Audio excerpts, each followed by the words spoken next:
I want to show you a quick simulation here of the formation of a standing wave in a medium due to the superposition of the incoming wave and a reflected wave. The simulation, you can find it in this website. These are simulations produced by Walter Fendt from Germany, and they're very cool. This one shows you, as I said, it sort of simulates the behavior of an elastic medium, which could be something like a string, and we're sending a wave from left to right in this medium. Like if you attach a string to a wall, you shake the other end of the string, a train of a wave is going to be propagating through the medium. And as the wave propagates to the right, we're going to see that when it encounters the obstacle, the wall is going to reflect the incident wave, and we're going to have a reflected wave, which is shown here in blue color. And whenever we have two waves moving in one medium, we know that there's going to be an interference between the waves. The summation, the superposition of the two waves would give you a resulting wave. And in this case, we see that something interesting is happening because the superposition of the incident wave, the red one, and the reflected one, the blue one, uh, happens to cancel each other out at particular points. The points that are marked with an N, as you can see here, the string does not vibrate at those points. They seem to be fixed.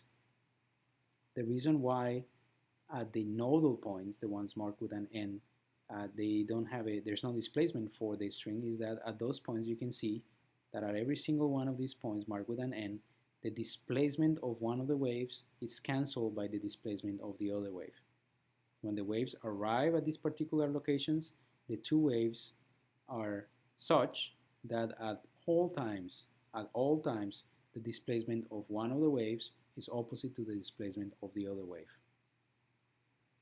At the places where this occurs at all times, the resulting wave, the actual behavior of the string, is that it doesn't move at those locations. The displacement of the wave is zero at the points marked with an N. They're called the nodes of the standing wave. The opposite behavior of this is observed at the points marked with an A. Those are called antinodes. At the antinodes, you can see that the string is vibrating with its maximum amplitude. Notice how large the displacement of the wave is at that point in one direction and then in the other direction.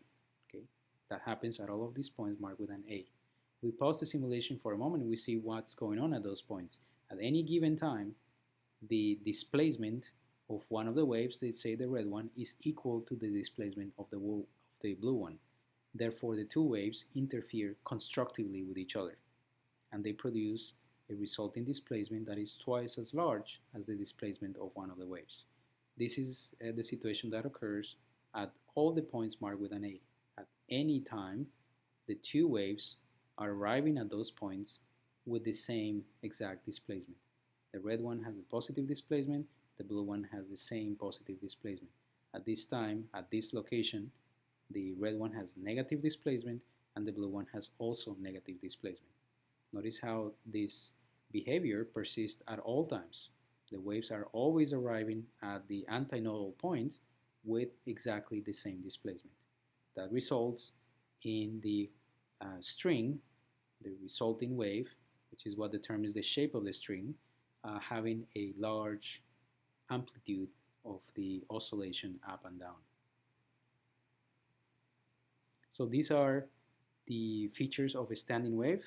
It will have nodes and antinodes, and the standing wave can be formed, as we just discussed here, by the superposition of a wave traveling in a medium when it interacts with the reflected wave.